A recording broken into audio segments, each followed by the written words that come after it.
Creole Sauce Boss, Mr. Bryant Fuselier. Well, no. Bryant, we're gonna get started. We got the opportunity to eat some of your cooking, and you married, man? Yes, I am. I can buy you from your wife. You just come to the house and cook like twice a week. She probably give me a week. Really? This guy cooks unbelievable. He is incredible. It's unbelievable. This is Bryant Fuselier, the Sauce Boss. We usually do a lot of entertainers, and in Louisiana, food is definitely an entertainment. Yes. So look, we're gonna treat you just like entertainment because you made me happy. Where are you from, Brian? I'm from Traylor, Louisiana, between Opelousas and Leonville. Small rural community. It's a lot bigger now with a lot of people moving from out of town, but still down home, values especially, along with tradition. Still. So basically, you knew what it was to get a whooping when you messed up. I know. I still know what it is. I realized my mom was still punching me. Yes, indeed. Yes, indeed. What just like playing a guitar or singing or playing an instrument, something had to inspire you to get into it, because what you do is a talent and it's your trade. What inspired you to get into cooking? Well, if you go to my website, www.fuselierfoods.com, I actually have a full story on that. Back in the day, early 80s, they'll put you in jail now if you do this, but during the summer, my parents would leave me at the house during the summer. You know, I didn't feel like waking up real early to go to my grandmother in the morning. And my mom would put out a pack of meat in the sink. I'm sure you've never seen it before. Oh, I've seen it. And what it was, she would put that every morning. My dad raised cattle, so we had a lot of beef meat, deep freezers full all the time. But I always had to eat bologna. That she made sure they always had lots of bologna. It's because you can't like the store. Well, that's fried brown steak. Yeah. Yes. But the one that I had to mess with was straight out the fridge, and she always made sure they had plenty of it because that's what I had to eat every day. Well, Jerrod, I'm sorry, sooner or later you get tired of bologna sandwiches. So my dad had just killed a calf, and those round steaks were huge. And I'll never forget, he was, they proud of there because they fed nothing but the best to have the best. I said, you know what, I'm gonna take a shot, and then it'll be done when they get back. So my mom. So you just tried to cook on your own? Yes, and it was a disaster. And a complete disaster. I mean, my mama drove up from work and still saw the smoke kind of. So naturally, and that's one thing. You just mentioned whipping. My mama was a master. She had to have the strongest left arm of anyone. Well, they all were talented. If you grew up in the country, your mom had a talent. They had a talent. They could get you. They could get you. But Jerrod, it's different with this, Jay. You ever tried to hold and whip a 200-pound 10-year-old? She could do it. That's like trying to hold and whip a year-and-a-half-old grizzly.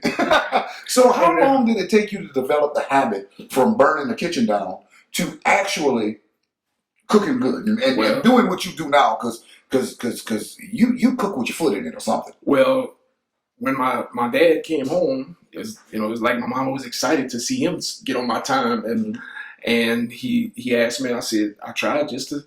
He said, well, son, now you know not what to do, so next so you know what not to do now. Correct. Yeah. What not to do, so ask, and maybe someone can help you instead of you just messing it up.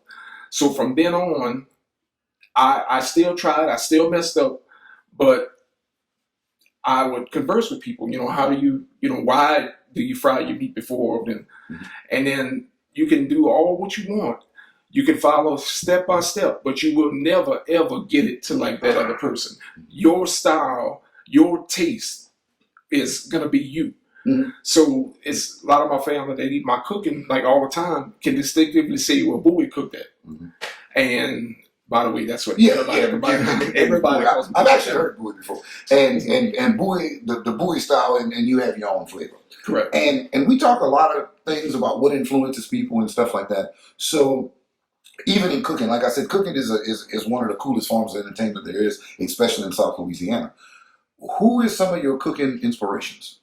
It probably was my dad. My dad would cook. They'd always get him to cook for funerals, big gatherings. For some reason, I don't know why, it was mostly men that would do the cooking for stuff like that. My dad retired from the school board, and anytime they had functions, they'd get he and my uncle to do all of it. But my dad was patient, so if you messed up, it wasn't like that was the last supper. Oh yeah, you can always fix it. But my mom and them, it was no wasting nothing. So well, that is definitely a small town Louisiana tradition, or Louisiana small town tradition, however you want to say it, because it's like that in Grand Married too. Somebody get married, a funeral or something, a bunch of men will get together, especially and cook the meat side of the dish. Exactly. The ladies might cook the sides or something like that, but usually the men get together and do it. Now, we talk about a lot of other people who are celebrities, known in their trades, known in the cooking and stuff. I know a lot of people has used your catering service for concerts and stuff like that, because being a sauce boss, you've kind of grown as a reputation in South Louisiana. Yes. Who is some of the people you've got to cook for, like some of the big names? This is a chance to drop some names and talk about some of the people you got to meet through your craft. Well, big events like for Keith Frank's Renaissance Festival is quite an honor, because you have people from all over the world there. And when I had a lady from France walk up and ask for Sauce Boss, that really opened my eyes to what the power of Facebook and the internet actually has, because Keith Frank actually brought her to the back where I was, and he said, "Well, this lady wants to talk to you." And I was like, "Ma'am, how you doing?" And she had the accent and everything, could speak English well though. And she said, when I came to Louisiana, I had to meet the Sauce Boss. So I said, "Ma'am, have I met you before?" She said, "No." She said, "We look on the internet and your food looks so good." And I'm like, and then they can't eat it on the internet, so they got to try it. But it was shocking that somebody even remembers your name. Well, actually, your name is a little bigger than South Louisiana, and we share something in common. We're both attached to Creole Magazine, Yes. which is out of London, England. Correct. And that is starting to happen, where people from overseas are starting to, look at some of the Louisiana culture, and definitely Sauce Boss would be Louisiana culture. What about anybody else? Anybody else that you remember, or maybe some fun anecdote about cooking for someone or something? Well, or meeting someone. One of the most memorable. It's a shame that it had to be because of tragedy. Mr. Vernon Damer was assassinated by the Klan during the Civil Rights Movement. And once again, this was at the Renaissance Festival, and unbelievably, it was the same date. His son, Dennis Damer, came and asked to speak to me. And he said, "Man, I was at the Zydeco Festival in Opelousas, and they told me you was over here." I said, "Yeah." I said, "My cousin handles that one, but Keith had called me first with this." And he said, "Man, the man paid admission just to come and shake my hand." And that's a pretty awesome feeling, huh? But when he never ever mentioned to me after that, we exchanged on Facebook. We talk, "Hello, hey man, how you doing?"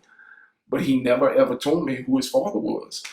And one day, reading his dad's bio, Dennis Damer, so I was like, "Well, I know a Dennis Damer." And then when I asked him, I said, "Man, they got somebody with the same." He said, "No, that's me." That's awesome. He was 12 years old when the Klan actually bombed their house, and they just dedicated last year a statue in Hattiesburg, Mississippi, to his dad, and man, thousands of people there.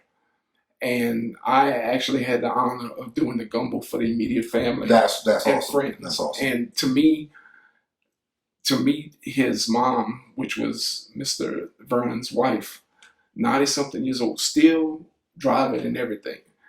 And Jay, reading a tragedy like this is much different than having people tell you that was there that night. I was watching a show on the Civil Rights Movement the other night, and they featured that incident. And I'm looking at this on TV. I was just over there.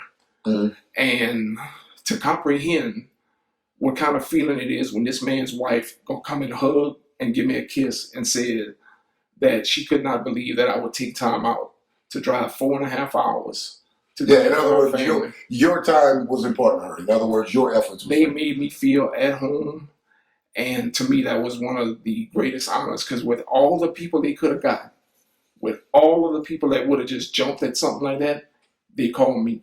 Well, that's awesome. That meant a lot. Didn't you meet like another comedian? No, you see, we really gotta stop Hoyt from talking off the camera. Yeah. Since he's on the subject, though. Since he's on the subject, yes. Yo, this is not true. Well, he's gonna say this is how he met me. Tell us that story. I had that honor. Hold on. He's gonna say this is not how he met me. This is not how we met. We met at Creole Magazine's gathering for the first time. But I'm gonna let him talk because I don't remember this. This is where I did meet Mr. Guillory, and they actually had featured you over there, and you did a few skits, and I had did the gumbo for that event, and it's getting late, and we're all going. Jerrod had a show that night, if I remember right. Yes. Well, I go in the bathroom to get the roux and everything off of my hands to wash. I walk in the bathroom, and Mr. Guillory here is in his underwear changing clothes. All right, listen, hold on now. Okay, you tell that story. You met me in my underwear and sports coat, but technically you met me earlier. And I did have a show that night, Yes. and I was running late. And I don't know how many people out there, I mean, a lot of entertainers understand you're double booked. You got to do this at this time and that at that time. And I was changing. And he walked in. And again, I don't remember meeting like that. I said we met earlier.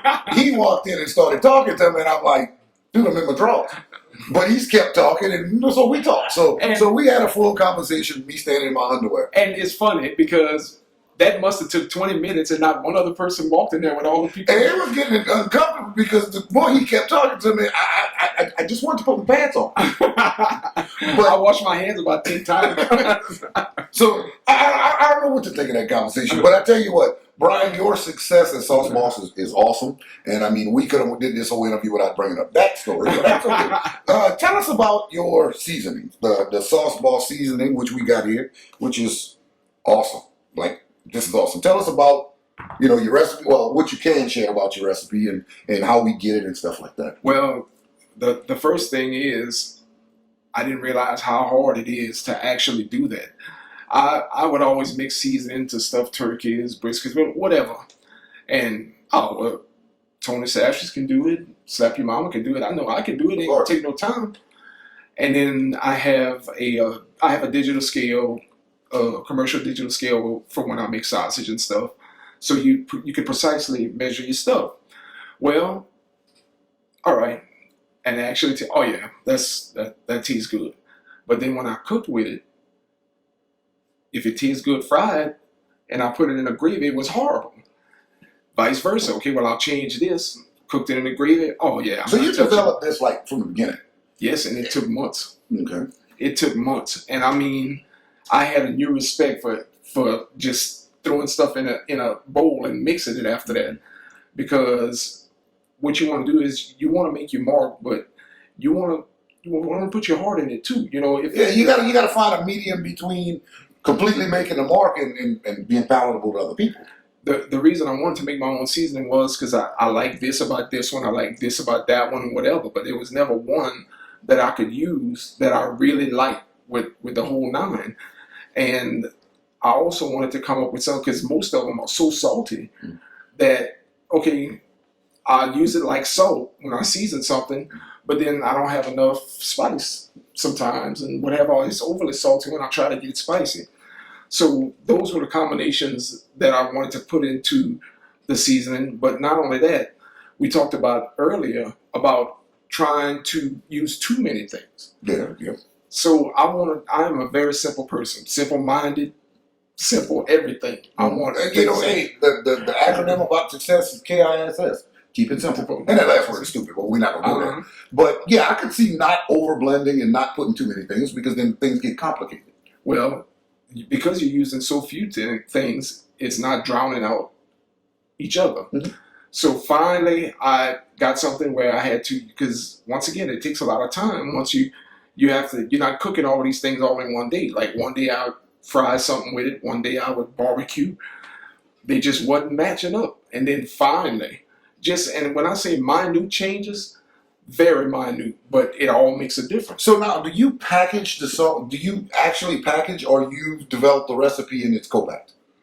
Correct. Okay. I developed the recipe, submitted the recipe to Targills and Opelousas, and actually used signed So where can we find the Sauce Boss complete heat and or Wild Mile? The majority of the sales are online on my website, fuselierfoods.com. But also Benny's Supermarket in Opelousas, Champagnes Marché in Leonville, Acadiana Pharmacy in Opelousas, Miller's Drugs. Also on the corner of Verrott School Road and Pinhook, the two gas stations, I think it's Texaco and Chevron. They battle? They battle? No, they're actually the same owner. Yeah.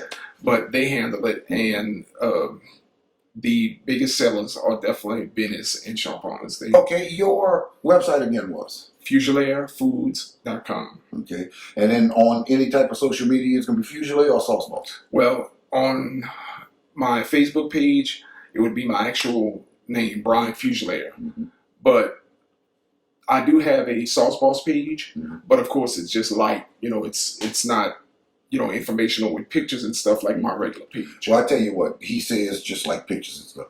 Any picture of his food you see, and we're gonna put this right here, right? Any picture of his food you see, I mean, it's gonna make you hungry. Cause I think I gained 14 pounds just on lunch today because I served myself 7 times. Like, it's incredible. It's good. What this man cooked is unbelievable. What this man put in these little cans is also unbelievable. We'll put a link on our website and sell some for it. There you go. With Louisiana Entertainment, we'll become seasoning salespeople. It's actually been endorsed by a few doctors, Dr. Matoir, Dr. Chad Rossiter, Dr. Raju Thomas out of New Orleans. Endorsed as in for flavor or a good flavor without many health risks? Because of the low sodium and full flavor. Dr. Chad Rossiter unbelievably saw Derek Matoir, if I may borrow. Yeah, sure. On my informational card. This is Dr. Derek Matoir out of Opelousas. He's originally from New Orleans, and he is a close friend of mine, but he will not put his name in. No. That's a professional. That's a professional opinion and endorsement. He was really shocked for the sodium content compared to flavor. But one day in the hospital, Dr. Chad Rossiter happened to see my informational card on it and looked at the sodium content. He said, "Well, man, I'd like to try it." So he asked if he could purchase some, dropped into his office.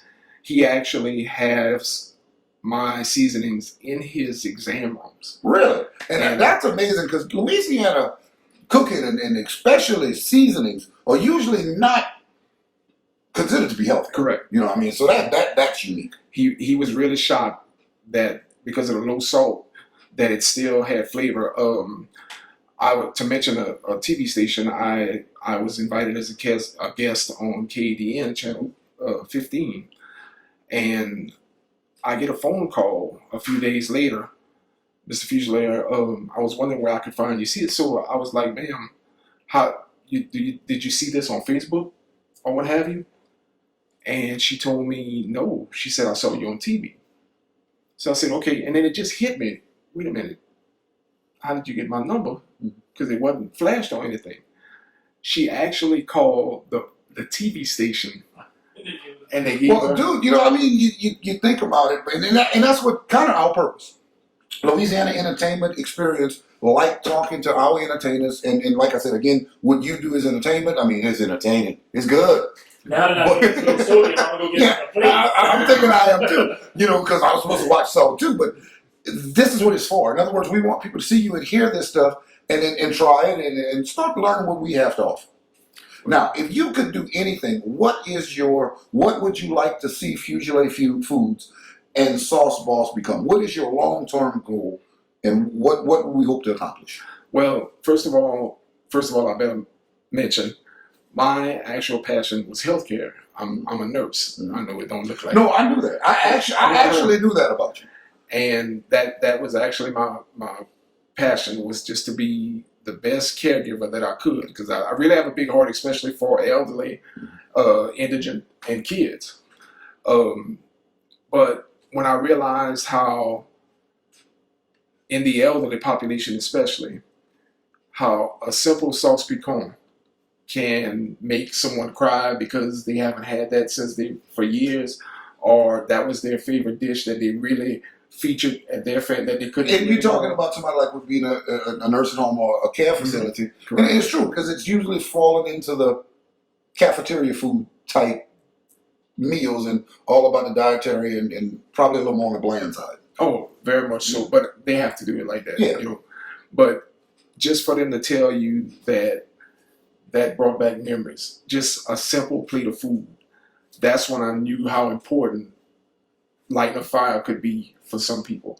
And that really opens your eyes to where being rich or whatever is not what pleases everyone. Just a simple, good meal that brings back a time when you were happiest. So your goal.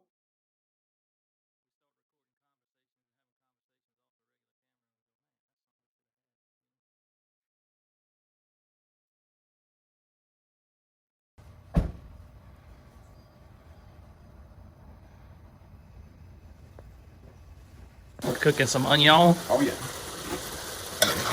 So what they say, the Louisiana Holy Trinity. Gotta break it down a little bit. I've never been a high fire cook, so I try to have everything. It's looking good. Down here in the Crow, where Sauce is the boss, with the Sauce Boss himself. Behind of a horse, behind of a horse.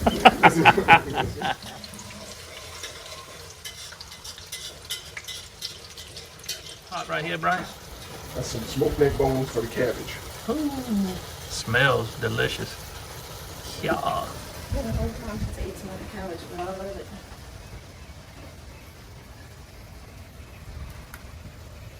The secret sauce.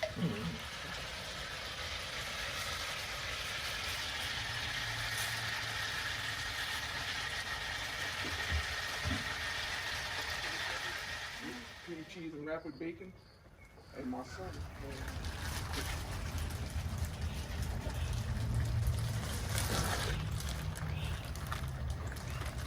Ooh-wee. Just my own concoction. Oh, you're not gonna give away any of your secrets. Only if it teases me.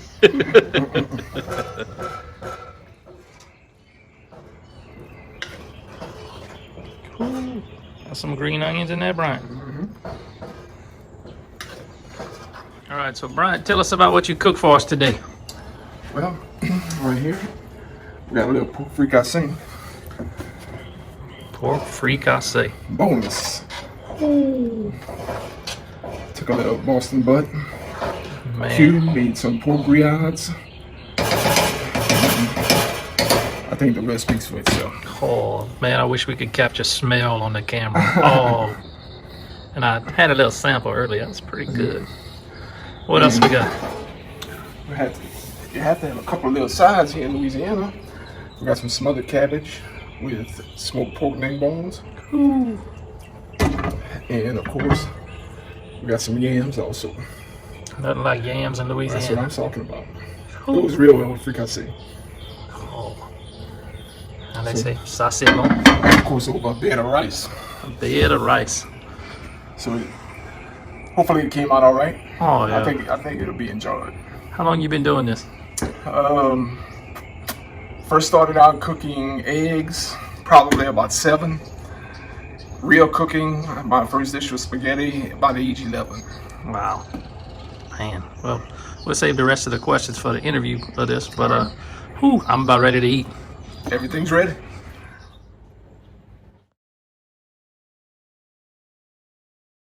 Brian, we talking about all of this good food and stuff. But I got a quick question. How did you get the name Sauce Boss? Actually, someone gave it to me on Facebook, and to this day, I don't know who it is. What happened was one of the pictures somebody commented on and said, "Man, you have got to be the boss of the sauce." Sauce Boss. That's awesome. And it just went from there. Well, you cooked today, and what you cooked today was awesome. Tell us about the meal that you cooked today for the show. The meal that was prepared today, And it was good. It was good.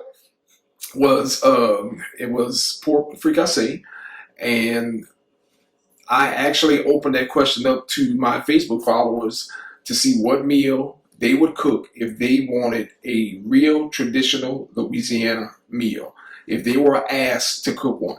And I mean, I had great responses. Awesome backbone stew. Well, they chose awesome on this one because it was good. Could you just run through just step by step how that meal is prepared? Because I know how to eat it, I can't cook it.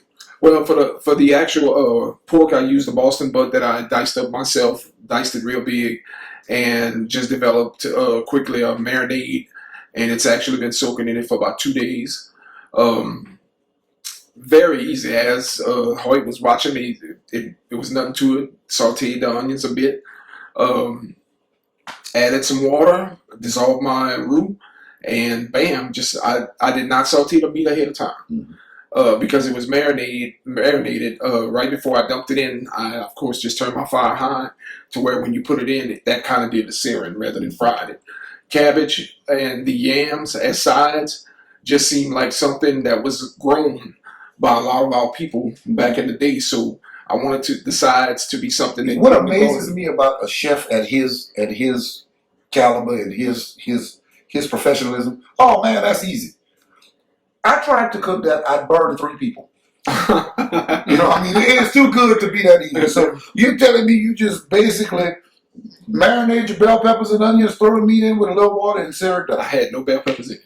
Okay, tomatoes. I mean, not tomatoes. I had strictly onions and garlic. That was it. I used to be a onion, bell pepper, parsley, but it all went back to too much stuff in there and canceling out each other. Yeah, well, you left something out because I did see you sprinkle some sauce boss seasoning in it. Oh, well, that's got to be. I prefer out of my seasonings the complete heat. I've grown up with spicy food, but I do not like pepper food.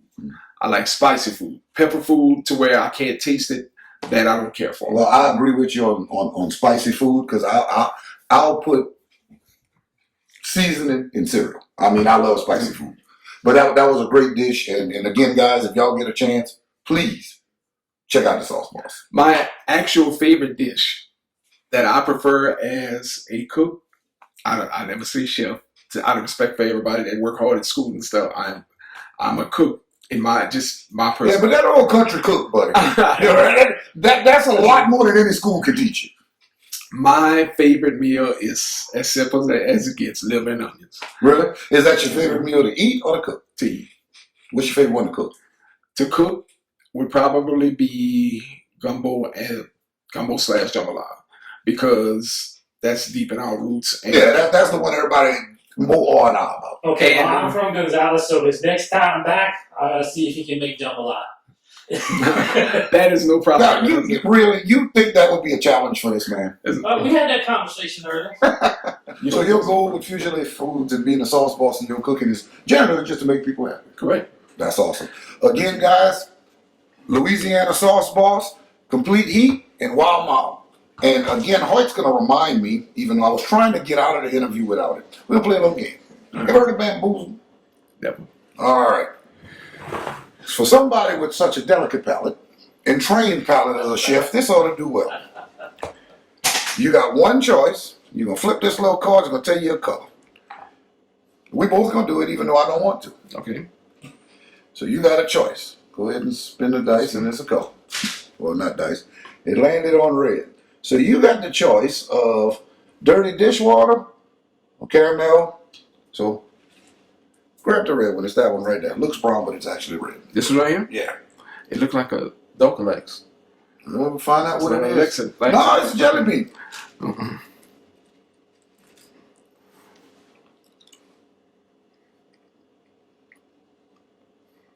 Caramel. No, you got lucky. I'm mad now. No. Dude, you suck. Man, I hope this is going to be Tutti Frutti. What you got? It's going to either be Tutti Frutti or Stinky Socks. Ooh. I hope it's Tutti Frutti. Ain't that the same thing you had last time? Yeah. Each one? Yeah, that's the one with the spot. You see Oh, that okay, other yeah, one I right see. there? That's the one.